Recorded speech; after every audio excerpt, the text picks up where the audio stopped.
Hello there, world of tankers. Welcome to the channel. Hopefully all of you are doing well out there. I'm, of course, your host, Tanks Blitz, and in today's video, we're going to be talking about the Tier 9 Batchat 25T AP.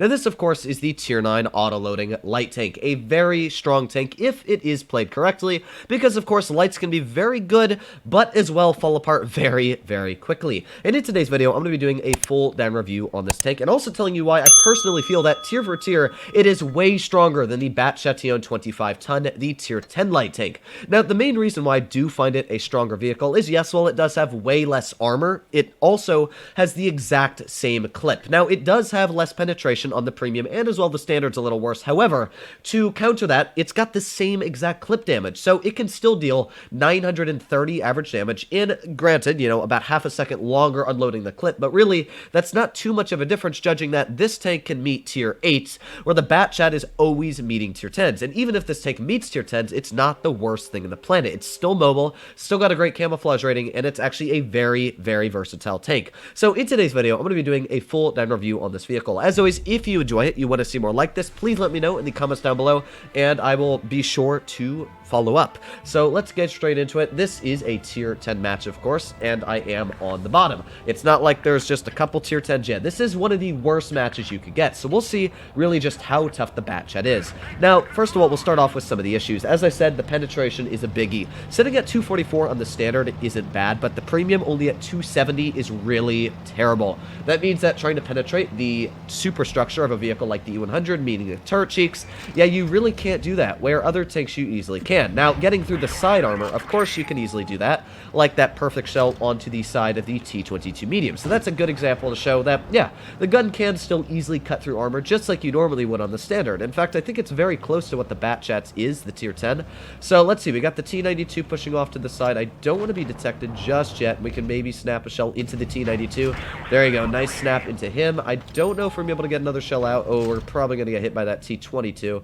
Maybe not, actually. We're going to drive away, though. My team is pushing in quite aggressively. The Emil 2 is spotted. I don't know if the rest of the enemy team's going to be pushing over here, but since we have our E5 and as well the standard B, everybody is getting kind of pushed back. I think we have the advantage to push very, very aggressively.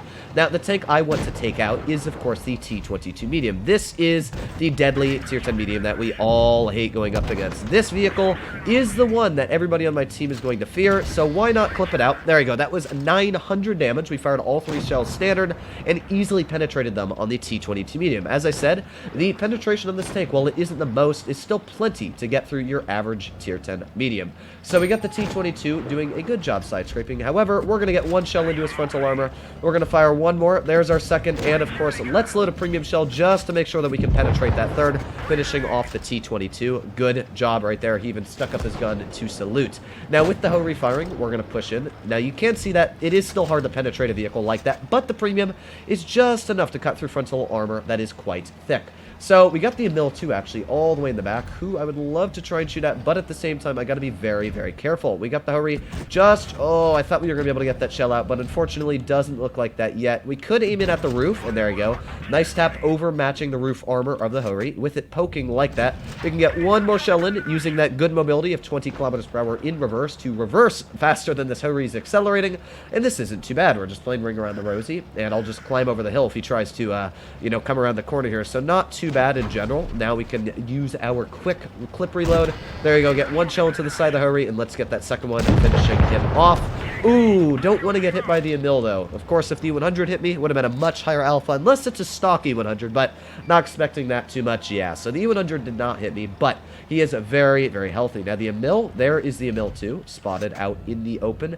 Can't really penetrate any shells in them as of yet, because, of course, we don't have the penetration to cut through that. As I said, the premium pen is not the best on this vehicle. It will struggle, especially on armor like that. Now, there is 1 nice penetration on that Emil. Let's go for 1 more and use that quick repair kit back in the cover. So we took off quite a hefty amount. I'm actually surprised we were spotted, though. I didn't think we were going to be from that shell. Now, we got that Emil once again sitting out in the back. Let's see if we can spot him just a little quick.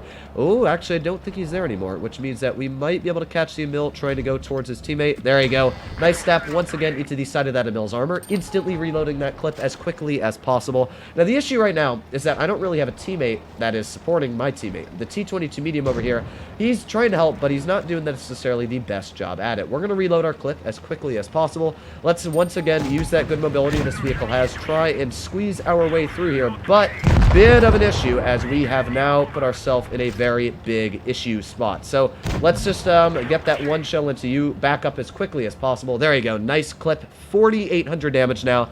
That wasn't really English I was saying before with the issue, but pretty much I was trying to say is that, yeah, I kind of got squeezed in between there, and hopefully, where's my teammate? I hope he's distracting the C-100, because if he does a good job distracting the E-100, I will push off and get him as well. So hopefully this T-22 is going to make its way behind the E-100. Hopefully he's going to turn his turret. I've, of course, got that big clip potential, which means that I can get shells into a vehicle like the E-100 here. Now let's spot him. There you go. Nice spotting on to the E-100. Let's see if we can get some shells out into him. There's one shell at least. I hope we can get some more. Come on. Let's start reloading our clip immediately already. The T-22 is driving away as quickly as possible, which makes sense. And I'm just going to sit here. Let's actually pretend like we're going to pop up this way, and then we can go forwards. Hopefully this T-22 is going to do something. Right now, he's not really doing much, which isn't what I like. If that T-22 had spotted that E-100 for me, that would have been fantastic, because he would have been doing covering fire. But because he's not spotted, I'm worried that this E-100 is going to be looking straight down this alleyway and going to be trying to shoot me. Now, nice shot from the T-22, lighting him on fire, and what that means is that I can easily pop up behind him and yeet, finishing him off for 275. So, while he didn't play necessarily the way I wanted him to, still did a good job supporting me, and I was able to do over 5,445 damage in the first battle. You can see that the Batchat really is an extremely strong tank, and even the tier 10, which would have performed very, very similar, in fact could have done the exact same scenarios, it just shows you that this tank, as long as you know how to use it, when to penetrate your shells, where to shoot, it can do the exact same things. So of course, let's load in the one more game and see if that was just a fluke or we can keep up those good games.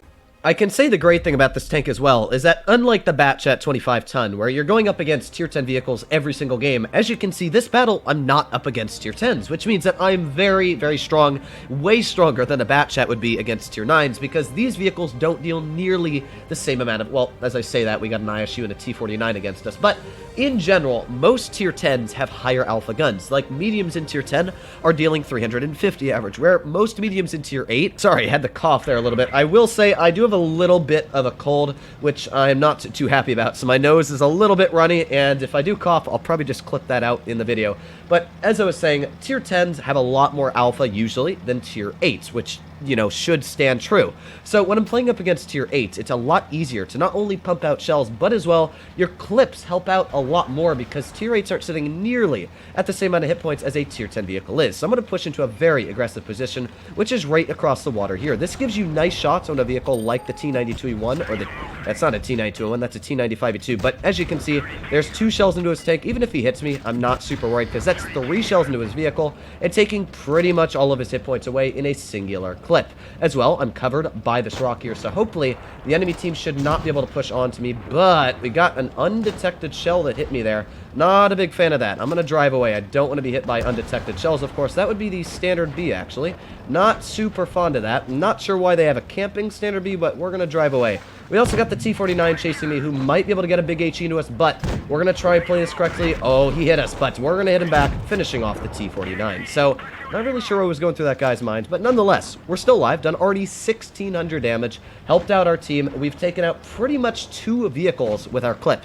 And while I did play it very aggressive, I always do that, especially against tier 8s. That way, you can cause one of the bigger impressions out there on the battlefield. So we got the Emil 2. We also got, like, the IS-3, who we got 1 nice shell into.